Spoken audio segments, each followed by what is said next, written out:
Morning Show ao vivo nesta segunda-feira.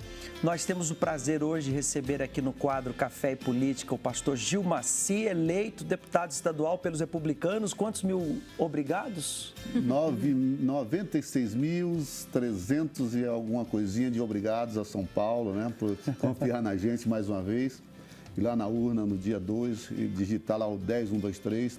Para a gente é um motivo de muita alegria e de responsabilidade também, né? Mais um mandato, que teremos aí muitas lutas pela frente, então isso nos enche de alegria, mas também de muita responsabilidade para fazer um trabalho diferenciado, algo que realmente venha a trazer resultado para todo o estado de São Paulo. Então, mais uma vez, eu não tive a oportunidade de falar assim ao vivo para todo o Brasil, São Paulo, e estou falando agora para dizer muito obrigado, que Deus abençoe cada um de vocês, seus familiares, você que votou, você que pediu, você que trabalhou, você que lutou essa luta. Muito obrigado, que Deus abençoe cada um de vocês. Eu estou aqui no aplicativo do TRE, aonde eu vou dizer quantos mil obrigados o pastor Gil Maci tem. 96.361 obrigados. É isso aí, 96.361 obrigados.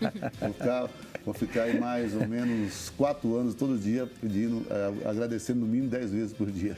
Agradecendo e trabalhando. Porque agora você tem 96.361 motivos. Porque nós perguntamos na nossa enquete hoje, o que te faz levantar cedo, Fabiola, Deise, o que te faz levantar cedo? Coloca aí a nossa enquete, olha lá, ó. Olha o que te motiva aí, ó. Levantar cedo para trabalhar, Gil Maci. 96.361 votos.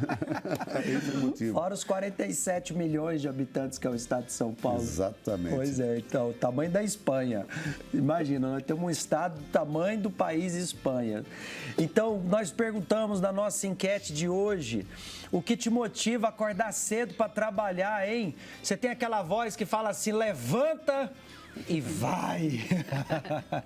Eu já apresentei o meu.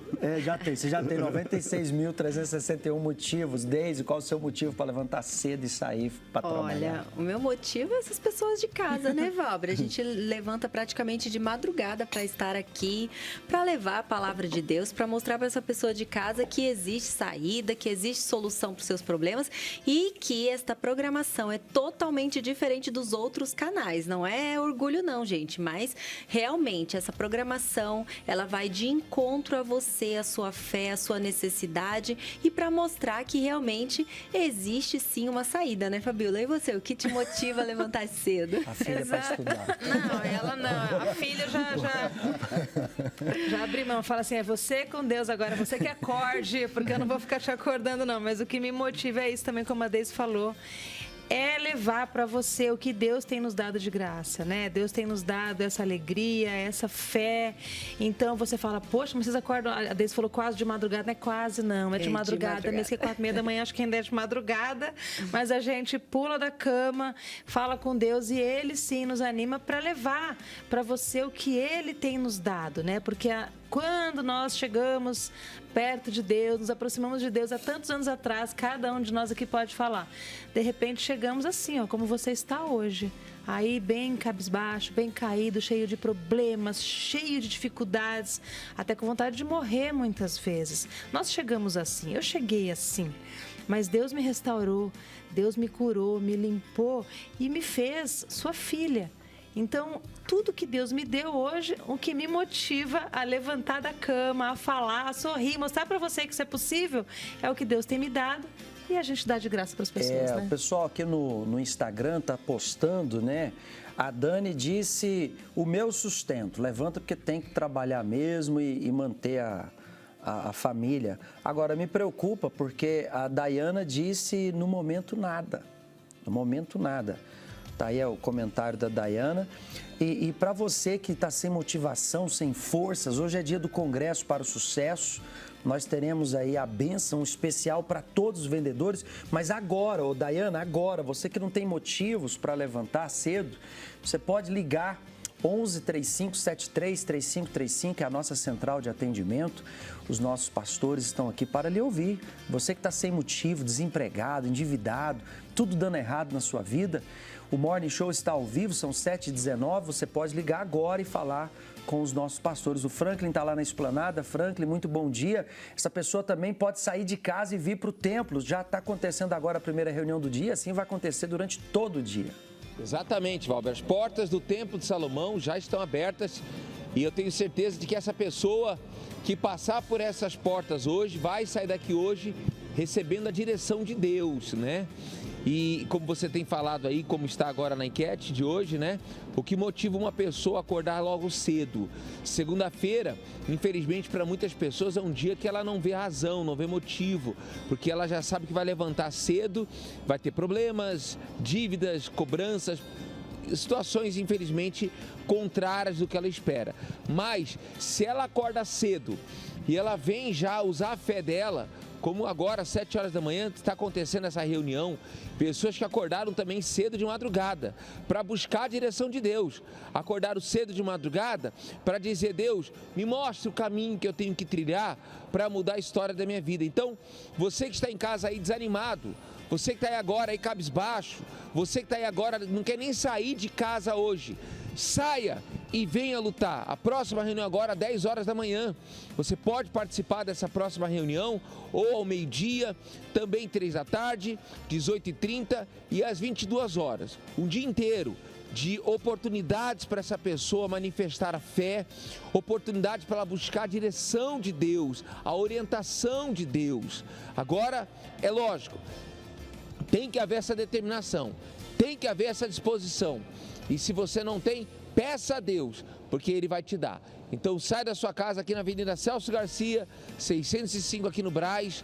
Nós vamos estar junto hoje no Congresso Empresarial, determinando a vitória. Se você mora muito distante aqui de São Paulo, você está em outro estado, em outro lugar, você pode acessar o site universal.org/localizar e você consegue saber o endereço mais próximo da sua casa. Está aí o pastor Rafael fazendo a oração da fé por todas as pessoas e determinando já que seja um dia de muitas vitórias. Levanta, vamos lá, reage e Deus vai ser contigo. Eu vou colocar uma enquete aqui, Franklin, para ver os principais motivos. Sustento da família, pagar a dívida ou crescimento profissional. Já que hoje é dia do Congresso para o Sucesso, eu vou pôr esses 3 assuntos nos nossos stories para o público do Morning Show votar e aí a gente vai falando sobre o assunto ao longo do programa. Fica à vontade para votar a qualquer momento, tá bom? Estamos aqui à disposição. Obrigado. Deixa eu aproveitar já e cumprimentar a Ariane. Bom dia, Ariane. Segunda-feira, hoje é 10 de outubro. Hoje é dia de combate mundial a quê? Seja bem-vinda. Bom dia, Valber, bom dia a todos. Bom dia a você que está acompanhando nessa manhã de segunda-feira o Morning Show. É a saúde mental, viu, Valber? Dia 10 de outubro, inclusive, nós vamos falar depois sobre o trabalho do projeto Depressão Tem Cura, que foi visitar algumas empresas exatamente para conversar com funcionários que passam por esses problemas de transtornos mentais. Cuidar da saúde mental é fundamental. Bom, vamos falar um pouquinho sobre a previsão do tempo. Olha, hoje amanhecemos com o céu nublado, então tá chovendo desde ontem, né? Então nós tivemos final da tarde de domingo, também a madrugada toda em alguns pontos de São Paulo, teve aquela garoa,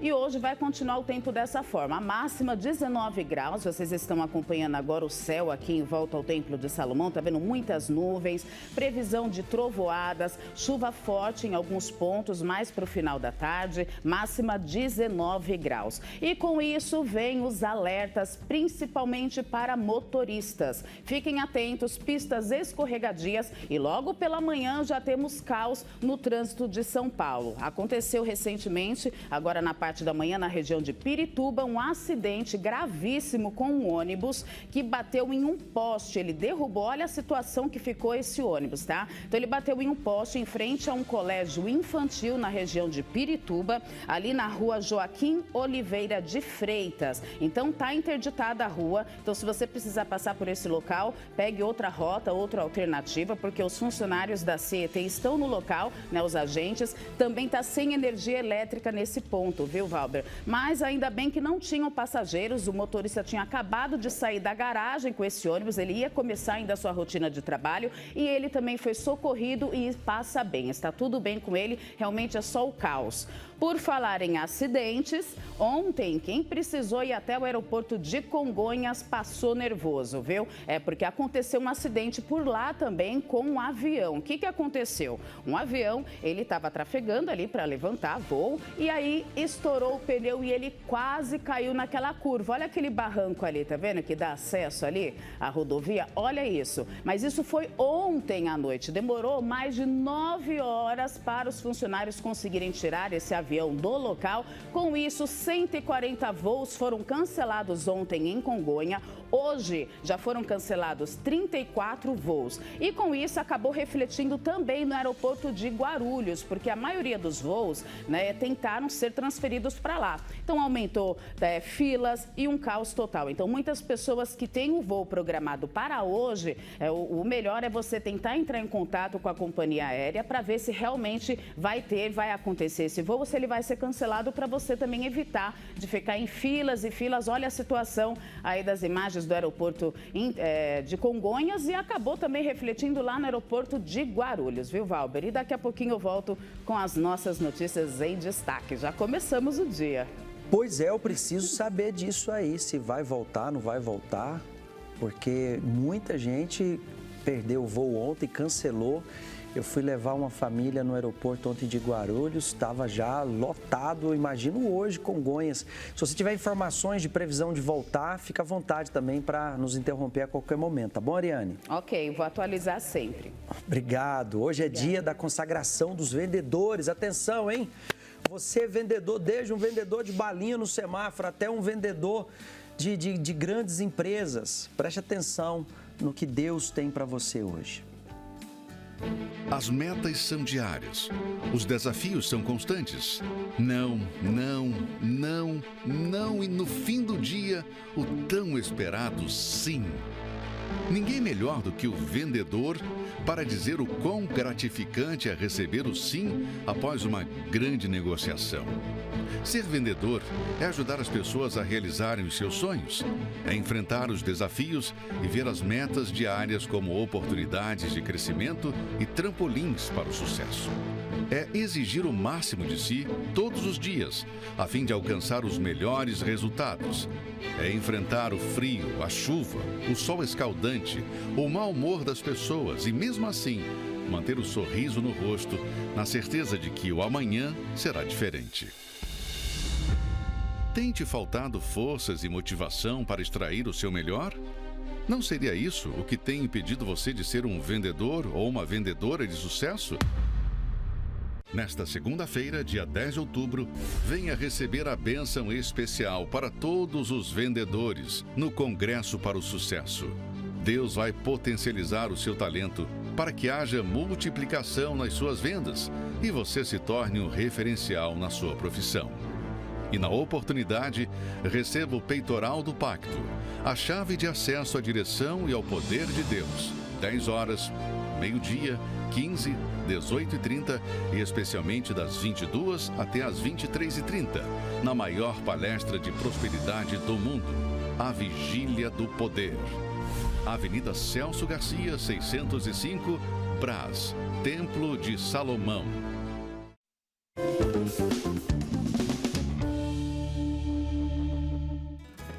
Hoje o nosso Café e Política com o pastor Gil Maci, aqui conosco, reeleito deputado estadual pelos republicanos no estado de São Paulo, aproveitando para falar também e conscientizar o nosso povo sobre esse período de segundo turno, porque definitivamente começou-se uma guerra de palavras e é importante que as pessoas tenham um critério espiritual, pastor, porque são muitos ataques de um lado e de outro e a gente acaba tendo aí uma responsabilidade muito grande de alertar o nosso povo, porque o discurso é uma coisa e o histórico de trabalho é outra, né? É verdade. Mas nós estamos vivendo aí uma guerra de narrativas, né? A guerra de narrativas, parece que virou o ponto central desta campanha. Ao invés dos candidatos, a maioria deles, focar nos problemas do Brasil. E não somente focar nos problemas, mas apresentar soluções. Infelizmente, não está sendo isso que está acontecendo. As pessoas estão aí mais interessadas e preocupadas em fazer ataques pessoais e produzir fake news, né? E isso é muito ruim para o nosso país. E muita gente não tem atentado para isso. Pessoas que é igual aquela história, né? Maria vai com as outras. Desculpa falar dessa forma, mas é a Maria vai com as outras, que simplesmente ouve uma história e já repassam e traz para si aquela história sem checar se é uma realidade, se é um fundo de verdade, se é ou se não é, e sai reproduzindo e praticando. Então não pode ser assim. Nós estamos vivendo um momento muito difícil, uma crise no Brasil, uma crise muito grande, uma crise política muito grande. Então é importante que o brasileiro saiba, estude e peça direção a Deus. Nós estamos vivendo uma crise política e espiritual também, por que não dizer? Principalmente espiritual. Então você que está aí, peça discernimento, busque orientação em Deus para que você possa tomar a atitude correta. Porque senão nós vamos entrar num caos maior ainda no nosso país. Não se trata aqui de Cristo ou Barrabás. Né? A gente não está falando aqui de eu sou Bolsonaro ou eu sou Lula. A gente está falando aqui do nosso futuro. Você que mora num condomínio, você não escolheria para ser o síndico do condomínio alguém que ia roubar o prédio inteiro, você escolheria? Você escolheria para ser o síndico do seu prédio uma pessoa que na gestão passada comprovadamente prejudicou o seu condomínio? Interessante, hein? Você não faria isso. Você não faria isso. Desculpa, é uma pessoa, esses dias eu vi até alguém perguntando assim, você contrataria os Nardones, a esposa, para ser babada da tua filha, do teu filho? Né? É quase a mesma coisa. Exatamente. Olha então, a situação. A gente tem que. O povo não pode entrar nessa briga de torcida. Tá parecendo briga de torcida, Sim. né?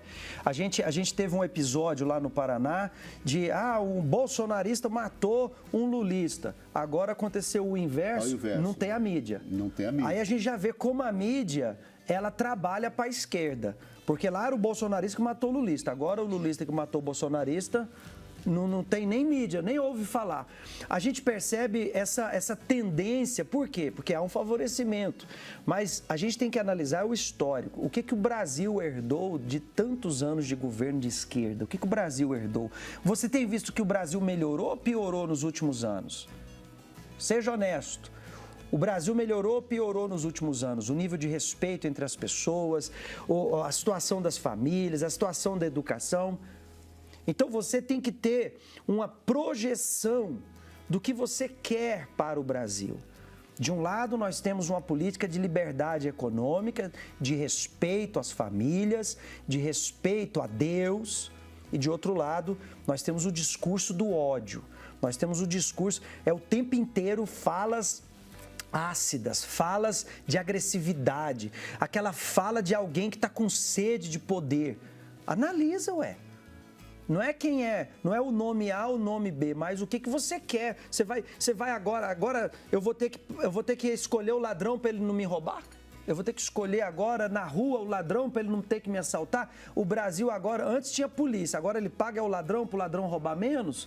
Então está se invertendo os papéis. As pessoas hoje estão votando por medo, as pessoas estão votando por insegurança nas comunidades, muitas vezes uma pressão ali na comunidade.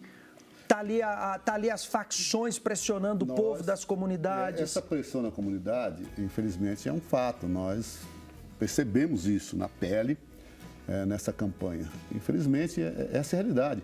Porque as pessoas que querem, alguns, não de forma geral, a esquerda, ela quer dominar. Ela quer que nós sejamos o escravo delas. Que a pauta que eles trazem para a mesa é uma pauta totalmente equivocada em relação, como o senhor disse, família, economia, o que é correto. Na verdade, eles querem aprisionar o nosso Brasil, o brasileiro, para que eles possam vir depois como salvador da pátria e dizer, olha, a solução está aqui, a solução está acolá. Mas está errado. Povo brasileiro, está na hora de a gente acordar. Como o senhor disse, não se trata aqui de nomes, se trata da pauta que cada candidato está apresentando para o Brasil, para o país. Só a pessoa pensar, né? Ela gostaria, por exemplo, que o seu filho você não tivesse mais autoridade nenhuma sobre ele, que fosse só pessoas estranhas, pessoas do próprio governo que tomassem conta, que educassem, que falassem, olha, pode falar assim, não pode falar assim. Seu pai, sua mãe não manda mais em nada. A pessoa não gostaria.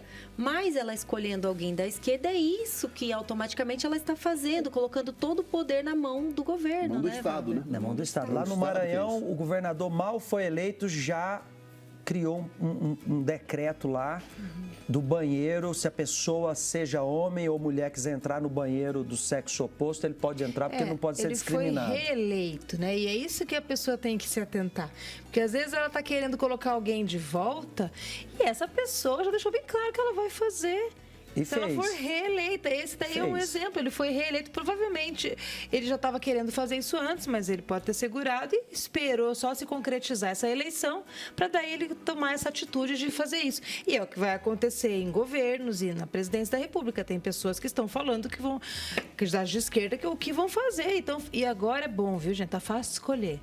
Porque tá falando assim tão escancarado, que se você não é mais aquela coisa, né, escondidinha, não, agora tá escancarado. O Renato falou isso, né? Tá deixando fácil pra gente, porque tá nítido o que querem fazer com o Brasil. Eu falar uma coisa aqui, Deise. Lá no Maranhão, né? Foi no Maranhão. Maranhão. Então, olha a importância agora de nós termos pessoas também com pensamento de direita no Legislativo. Foi um decreto do governador. Porém, um deputado lá pode chegar e fazer um PDL, é um projeto de decreto legislativo, e derrubar esse decreto. Mas para isso nós temos que ter alguém lá no legislativo. Tem que ter maioria lá. Maioria e alguém para apresentar esse decreto. A possibilidade. É difícil, porque o governador geralmente tem a maioria, mas a possibilidade de derrubar esse decreto. Mas para isso temos pessoas dentro do legislativo com pensamento de direito, com pensamento cristão, para poder isso acontecer. O Brasil precisa de uma reforma política urgente. Precisa de alguém com coragem, porque se é anticonstitucional o banheiro unissex, um Estado não tem autonomia para decretar isso. Exatamente. Nós temos que derrubar esse decreto. O Brasil precisa de uma reforma política urgente. Um Estado não tem poder sobre a federação. Então, se não está na Constituição, o Estado não deveria. Um político não está acima da Constituição. Mas a gente vê isso na esquerda, esse poder totalitário, esse poder de assumir o país e dizer, agora eu sou o dono do prédio. Não, ele é apenas um servidor público que você vai dar para ele a autoridade para gestionar um país bilionário que é o Brasil. Então você escolhe para quem que você vai entregar a chave do condomínio. Se você vai entregar para quem vai proteger a sua família ou para quem vai invadir a sua casa. Você escolhe. É como a gente fala assim, a pessoa às vezes gosta de ver jogo de futebol, né? E ninguém gosta, todo mundo gostaria de ganhar o juiz no grito, né? A decisão do juiz no grito. Quando o juiz dá uma decisão arbitrária, não, foi gol contra, colocou a mão, fez o gol com a mão e todo mundo quer gritar. Se o juiz fala, não foi, ele chutou, ele cabeceou. E tem gente que quer ganhar no grito e aí funciona. Você sabe que se o juiz decidir ali, é o que o juiz falou e está valendo. E quem são os juízes agora nessa eleição? Nós. Então, se tem gente querendo ganhar no grito o seu voto, o voto é seu. Você é o juiz, você que vai decidir o que vai acontecer lá na hora. Por mais que você seja ameaçado, tem muitas vozes hoje falando muita bobagem, muita ameaça, muita briga. As pessoas estão agindo emocionalmente o tempo todo. Não tem que ser discussão. Você tem que ver o que é certo, o que é errado, definir, julgar aquela causa e fazer o que é certo. A única coisa, Fabiola, vermelha que eu vou usar é o cartão vermelho e dizer fora. Tá expulso, Eu acho que esse cartão é uma boa ideia, viu, Val? Eu acho que todo brasileiro deveria colocar esse cartão no bolso aí no dia 30 e ir lá e isso aí, o juiz somos nós. Porque é revoltante, principalmente porque a gente vai percebendo que as pessoas vão confundindo a função. Qual é a função? Qual é a função de um governador? Qual é a função de um presidente da República? Parece que são donos do Brasil? Não, negativo. Por isso que a gente precisa de um Congresso forte para fazer uma reforma constitucional séria para proteger o Brasil. Independente do presidente, ele tem que cumprir a lei, ele tem que estar ali para executar. Ele é executivo, poder executivo. Ele não é poder totalitário. Mas o PT é isso que ele quer fazer. A prova é a Venezuela. Vai lá em Roraima. Roraima deu 70% de votos para o Bolsonaro. Por quê? Porque o povo está vendo venezuelano todo dia entrando para o Brasil ali pela fronteira de Pacaraima. O povo lá de Roraima está sofrendo, o Estado tendo que acolher pessoas. O Estado já tem suas próprias dificuldades, ainda tem que acolher milhares de venezuelanos fugindo da fome por desespero. Então as pessoas lá falaram, opa, aqui é cartão vermelho, 70% deu cartão vermelho lá. Fora também que no governo anterior, da esquerda, os bilhões de reais que saíram aqui do nosso tesouro, através do BNDES, para ir para construir usinas, asfalto, enfim, que entrou... Construir não, pastor, porque nunca concluíram a obra. O dinheiro só fez assim, ó, lá na Venezuela. Venezuela, Cuba e outros países que receberam bilhões Angola, de dólares e de reais do nosso país, simplesmente, ó, tô aqui para você. Esse dinheiro vai voltar? Não vai voltar. E é isso que ele quer novamente, enriquecer esses países totalitários. E a gente não pode concordar com isso. O Brasil financiou a esquerda em toda a América do Sul, o sistema bolivariano. Lá no Equador, o ex-presidente Rafael Correa, ele é proibido de voltar no Equador, senão ele vai preso. Lá teve escândalo também da Odebrecht, lá também teve. Só que aqui no Brasil, por manobras judiciais, por toda uma construção, foi tirado o processo, mas não o crime, foi tirado o processo. O processo que era tramitado no Paraná foi eliminado, vai ter que começar de novo na esfera federal. Porém, o crime segue, tanto que lá no Equador, o ex-presidente Rafael Correa, ele está exiliado, ele está na Europa, ele não pode pisar no Equador, senão ele vai preso. Então, a Odebrecht teve o escândalo em vários países de esquerda. Aqui no Brasil, devolveram, os que fizeram as delações premiadas, devolveram 6 bilhões para o cofre público. Se não fosse crime, então por que tiveram que devolver esse dinheiro? Por que eles foram presos? Exatamente. Será que agora vão reivindicar que esse dinheiro, esses 6 bilhões que voltaram para os cofres, volte para o bolso dos criminosos? Daqueles que praticaram o crime? Só falta isso agora. E, infelizmente, nós corremos esse risco. Porque tem um determinado candidato que disse que agora já vai entrar na justiça querendo indenização pelo tempo que ele ficou preso. Pois é. Essa é a esquerda. Não, já tem bandido sendo preso dizendo, ainda bem que o Lula vai ganhar, porque aí a gente não vai ser mais preso. Já tem bandido falando isso, sabia disso? Por quê? Porque querem descriminalizar roubos, como foi feito lá na Califórnia, nos Estados Unidos. Esse é o trabalho, é isso que você quer para o Brasil? Nós defendemos a nossa fé. Aqui ninguém está falando de direita ou de esquerda, não. A gente está falando de justiça. A Catarina falou aqui, ó. A Catarina Meoville falou: sou daqui de Roraima e vivo nesse meio de Venezuela mesmo. Cartão vermelho, ela falou. Então a única coisa vermelha que nós vamos dar aqui é um cartão vermelho para essa bandidagem que o Brasil sofreu aí durante todos os primeiros anos dessa década de 2000, de 2001 a 2016, 2015 mais ou menos, até que houve o impeachment, né? Foi mais ou menos por aí. Mas vamos seguir aqui com o pastor Gilmaci. Pastor Gilmaci, sabendo que o senhor estaria aqui conosco, nós pedimos ao nosso público perguntas espontâneas. Vamos à primeira do Adenilson. Olá, deputado Gilmaci Santos, meu nome é Adenilson, sou aqui de Guarulhos. Primeiramente, gostaria de parabenizar pela reeleição do senhor e gostaria de fazer uma pergunta. Esse é o 5º mandato do senhor. Eu gostaria de saber a diferença da política no primeiro mandato do senhor e na política de agora. Deus abençoe. Obrigado, Adenilson, pela pergunta. Bom dia. Olha só, no meu primeiro mandato, em 2006, e tomamos posse em março de 2007, nós tivemos ali a Assembleia Legislativa foi uma escola. Nós tivemos ali grandes homens e mulheres políticos de verdade. E que aquela tribuna da Assembleia era uma escola para a gente aprender como debater, como discutir. Havia grandes discussões, havia grandes movimentos, debates, mas debates de ideias. E que hoje não existe mais. Hoje há combates. Hoje, eu não sei se a palavra correta é essa. Hoje antes era debate, era palavra, agora é combate, é ataque, né? Hoje a gente não vê debate de ideias na tribuna, nós vemos debate de ideologias, radicalismo de um lado e do outro. Isso é ruim. Então a Assembleia Legislativa, nesse último mandato que encerra agora, em março, Nós tivemos ali uma comissão que seria a última comissão a ser explorada e que mais trabalhou, que foi o Conselho de Ética e Decoro Parlamentar. Você tem noção do que aconteceu dentro da Assembleia. Vocês não têm noção o quão ruim foi esse mandato, essa legislatura.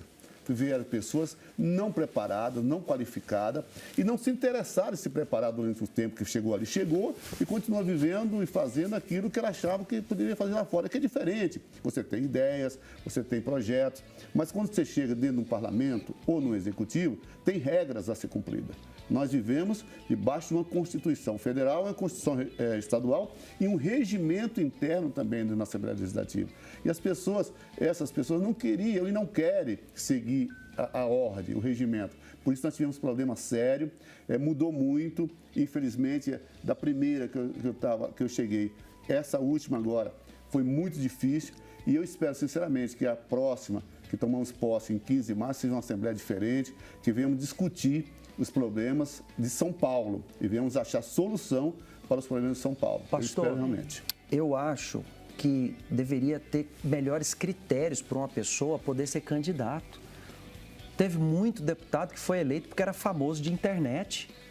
A pessoa é eleita porque tem seguidores no Instagram, em YouTube. O que essa pessoa tem de preparo para liderança social, para administração pública? O TRE tinha que ter critérios. Ah, mas é democracia. Sim, democracia se você se qualifica para o posto. Pastor Valber, Para passar num concurso público, o cara estuda, se mata. Para ser político e mandar no Brasil, basta ter popularidade. E hoje em dia a gente consegue ter muito acesso, né? Porque aqui, principalmente em São Paulo, nós temos aí o canal aberto, onde nós conseguimos acompanhar tudo. E fica muito claro isso que o senhor falava. Porque a gente vê que muitas pessoas, elas nem olham ali, nem olham aquele projeto que está sendo apresentado. Elas simplesmente olham, é de tal partido? Não me interessa ele. Não quero saber, minha resposta é não. E não é assim que o Brasil vai crescer, não é assim que o Brasil vai evoluir. Exatamente por conta disso que o Valber falava há pouco. Muitas pessoas entram ali só com aquele pensamento, infelizmente, mas muito egoísta, só pensando em si, só pensando no seu próprio partido, ou só pensando, não, isso daqui não é da esquerda, isso daqui não é da direita. E não é assim. Nós temos que ter aí, sim, um bom raciocínio, né? uma boa medida para tudo que é apresentado lá. Pessoas realmente idôneas, pessoas que pensam no futuro, que olham com um olhar crítico, muitas vezes, sim, para os projetos que são apresentados, mas também com racionalidade, que é muito importante. E isso, infelizmente, a gente não vê, né? A gente que assiste de vez em quando lá o canal, a gente vê uma briga tremenda, de ver, né? O tempo todo tendo que parar ali a discussão, porque são muitos insultos. Então, é bem complicado, realmente, né? A prova disso que o senhor falou, de as pessoas que são os famosos, a prova disso foi o deputado estadual que teve mais votos na eleição passada, o Arthur Duval, Mamãe Falei, teve 440 mil votos e foi cassado diante de tantos problemas que ele apresentou ali dentro da Assembleia. Aquela situação das ucranianas foi a gota d'água, mas tinha muitos outros problemas que eles apresentavam ali dentro. Então, é isso, gente. Tem que pesquisar, tem que analisar, tem que conhecer o seu candidato, porque é o seu representante. Quando você vai lá e vota, você está dando uma carta, você diz para o deputado, vai lá e me representa. Vai e me representa diante do governo, me representa nisso, aquilo que eu não posso fazer, você vai e faça por mim. Para quem você está dando essa autorização? Para quem você está dando essa procuração? Você tem que saber. Vamos à pergunta da Eliandra. Olá, deputado. Sou a Eliandra, aqui da cidade de Valinhos, interior de São Paulo. Parabéns pela reeleição do senhor. Deputado, qual é a nova proposta do senhor para esse novo mandato? Obrigado, Eliandra. Bom dia a todo o povo de Valinhos. Obrigado. Olha só, Valber e todos os senhores que nos acompanham agora. Eu tenho uma proposta, eu quero fazer isso, cuidar de um povo que é esquecido, que até algum tempo atrás ninguém nem sabia que existia, que são as pessoas com a TEA, né? TEA, transtorno do espectro autista. É muito sério isso. Eu andei o estado de São Paulo todinho, fazendo audiências públicas, todo o estado, mais de 30 cidades, quase 20 mil quilômetros. Em todas as audiências eu ouvi falar de pessoas com esse transtorno. E nós precisamos cuidar. Até um tempo atrás ninguém sabia, mas é uma coisa tão séria, porque se ninguém aparecer para fazer algo, vai ser difícil, sabe por quê? Ouvindo as mães, ouvindo os pais, ouvindo as associações, uma coisa que me deixou muito triste, essa semana, há 15 dias atrás, quando eu estive em Dracena, uma mãe dizia que o filho dela tem 5 anos e até hoje esse filho nunca colocou comida sólida na boca. Ela não sabe o sabor de um arroz, de um feijão, de uma carne, nada. Ele só se alimenta durante a noite. Depois das 6 da tarde, vai, toma mamadeira, vai dormir e o pai e a mãe passam a noite toda acordado, de 3 em 3 horas, para ir alimentar da mamadeira para essa criança. E essa criança vive uma crise tão grave que eles estavam esses dias na praça se divertindo. Daqui a pouco o filho começou a gritar, desesperado, pedindo para o pai pegar e dar um tiro nele, que ele não queria mais viver. Meu Deus. Papai, tira a minha vida. Eles têm que guardar todas as facas dentro de casa, não pode ter faca, tem que ter grampeada, guardada, chave, porque ele pode pegar essa arma e ele se matar. Ele se matar porque ele diz que não merece viver. Olha a situação desses pais. Nunca se alimentou. Essa é a situação. Isso é um caso, mas nós temos um caso grave. Uma mãe que chegou a falar comigo também, olha, eu estou aqui, estou toda arrebentada, meu filho me bateu ontem à noite. Ele tem um transtorno, ele me bateu ontem à noite. E as outras mães, fora outras histórias que a gente escuta. É muito sério, mas principalmente precisamos cuidar das famílias.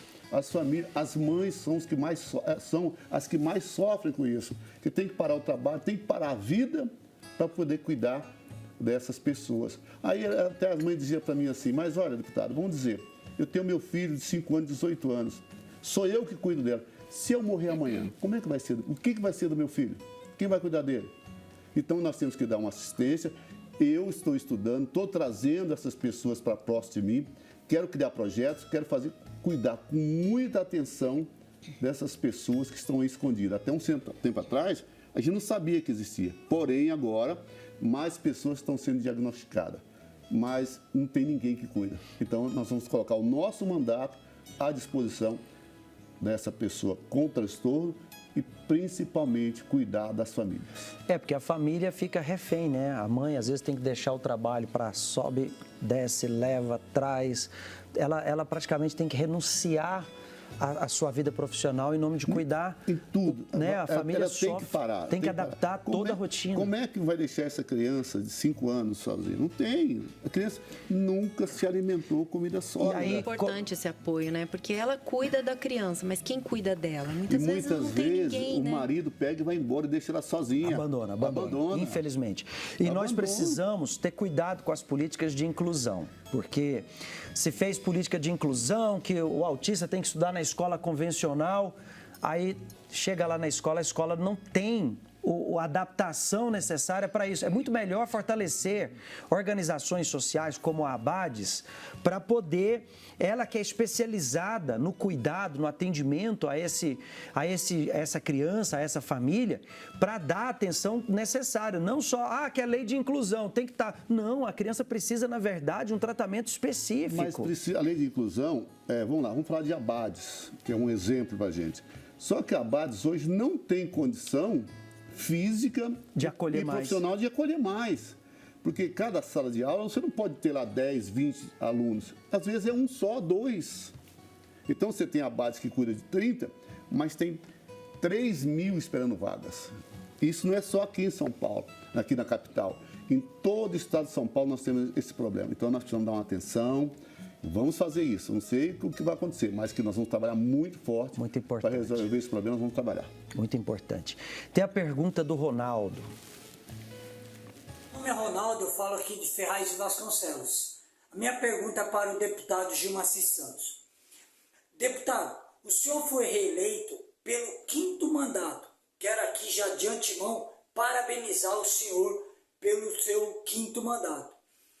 Como que o senhor avalia a polarização da política no Brasil e boa parte do mundo que nós estamos vivendo hoje? Obrigado, é Ronaldo, né? Ronaldo, obrigado pela pergunta. Bom dia a você, a todo o povo de Ferraz. Obrigado pela votação expressiva que nós tivemos aí também. É preocupante o que nós estamos vendo. A polarização, ela não é boa em qualquer setor da sociedade. Não pode existir isso. E na política, principalmente, mesmo que nós vivemos num país democrático. Quando nós temos a polarização, nós vamos viver o que nós estamos vivendo agora. Essa guerra, literalmente uma guerra. Não é somente uma guerra de narrativa, mas é uma guerra até física. Quando nós vemos aí pessoas, né? Sempre aconteceu crimes no Brasil, mas agora diz quando alguém comete um crime contra o outro, porque fulano era A e o outro era B. Então é muito preocupante. Eu acho que nós temos que mudar essa ideia. Nosso país é democrático, nós temos vários partidos, vários segmentos, vários pensamentos diferentes e nós não podemos permitir que o nosso país, o nosso Brasil, entre nessa polarização. Então está nas nossas mãos, a gente com sabedoria, pessoas como você, pessoas como essa pessoa que nos assiste, com inteligência, com sabedoria, não permitir, não entrar nessa de polarização. Vamos trabalhar, nós temos nossas ideias, nós temos o nosso candidato de preferência, mas não vamos polarizar. Cabe a cada um de nós. Nós que podemos decidir isso. Sabe o que preocupa? A partir do momento que começa-se a levantar muitas bandeiras, o que antes era uma Constituição para todos, aí começa a fazer leis para satisfazer apenas aquele setor. E isso é o que vai levantando as divisões. Um Brasil que sempre ele conviveu perfeitamente com as diferenças, agora não, porque agora as diferenças começam a se levantar, começa a querer se sobrepor. E aí é onde está o grande perigo. Aí é o seguinte, aquela pessoa que se sentiu fora, excluída, fala, não, quero minha parte também, começa a brigar pelos seus direitos. Isso é ruim. Então, assim, essa questão de cota, essa questão de não, porque tem que fazer isso para inclusão. Então, então quer dizer que antes ela não era brasileira, quer dizer que antes ele não era cidadão, quer dizer que antes a pessoa... Eu sempre aprendi, para você sentar no ônibus, você tinha que chegar cedo, que hoje vinha lotado. Sim. Então, se você for começar a criar leis de, vamos dizer assim, favorecimento a pequenas minorias, você começa a prejudicar a harmonia, porque você vai gerando divisões. Muda a democracia, né? Porque como é que inicia uma guerra de um país contra outro? Exatamente assim. Não, eu penso desse jeito, eu quero estar o território, eu quero conquistar determinada situação, eu quero que do meu jeito seja assim. O outro país fala, não, esse território é meu, não, tudo é meu lado que é mais importante, outro, não, o meu lado que é mais importante. O que acontece? Existe um confronto que milhares de pessoas, nós estamos vendo isso na Ucrânia, com a Rússia, milhares de pessoas inocentes que não tinham nada a ver com o confronto e com os ideais de cada um ali que está brigando, que viram vítimas. É a mesma coisa dentro de uma cidade, dentro de um único país. Uma guerra se explode e várias pessoas são prejudicadas porque um grupo de pessoas é contrário à ideia do grupo de outra pessoa. Ideias mínimas que favorecem somente aquele grupinho. Mas aí ela cria uma guerra para poder defender o que ela pensa. Só que essa guerra acaba afetando toda a população que não estava nem prestando atenção no que estava acontecendo. E acaba uma guerra interna. Então, não é pensar em si próprio. Nós estávamos falando hoje cedo sobre a palavra de Deus, falando sobre a misericórdia, né? Nós temos que pensar na misericórdia para o próximo e para nós mesmos, para o próximo especialmente, né?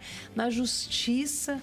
Então, essas ideias particulares, você que tem ideia particular, não, mas eu sou uma minoria, eu também tenho meus problemas. Pensa nisso, a sua justiça, ela está afetando a justiça do próximo? Porque se aquilo que é bom para você vai prejudicar centenas de pessoas, não é bom para todo mundo. Então, tem que ser bom para todos, pois é, né? por isso que a gente tem que resolver o problema. Eu criei aqui que tem o direito a sentar no ônibus tal tipo de pessoa. Excelente, mas o ônibus segue lotado, segue sem condições. Então, nós vamos resolver o problema do transporte coletivo. Para depois ter as regras. Porque não adianta. Não adianta. Os hospitais estão sucateados, as filas, tem que resolver muita coisa. A gente espera de verdade que o nosso estado de São Paulo tenha aí uma troca de poder, que venha um novo pensamento. Nós temos aí 4 anos pela frente que pode dar dignidade, porque eu tenho certeza, não é falta de recurso, não.